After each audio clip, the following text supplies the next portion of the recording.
আহতদের সার্বিক চিকিৎসায় স্বাস্থ্য বিষয়ক উপকমিটি গঠন করা হয়েছে বলে জানান বৈষম্য বিরোধী ছাত্র আন্দোলনের অন্যতম সমন্বয়ক সার্জিস আলম। বিভিন্ন জায়গায় স্টুডেন্টের নাম করে হোক, সমন্বয়ক সমন্বয়কের নাম করে হোক, বিভিন্ন জন আসলে এসে একটা এমন একটা পরিবেশ সৃষ্টি করছে যেটা আসলে ইনফেকশনের সম্ভাবনা ক্রিয়েট করছে।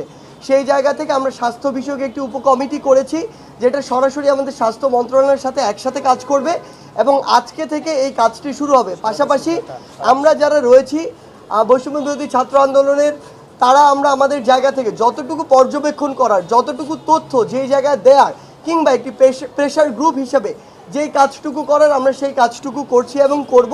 আরেকটি জিনিস আপনাদেরকে জানিয়ে রাখি, সেটি হচ্ছে যে এই যে আজকে আসুন্না ফাউন্ডেশন এগিয়ে এসেছেন এবং তারা আমরা আশা করছি যে তারা 10 কোটি টাকার একটি যে ফান্ড, সেটি আসলে আমাদের যে আহত ভাই বোনরা তাদের জন্য নির্ধারণ করেছেন, এটি আরও বাড়তেও পারে।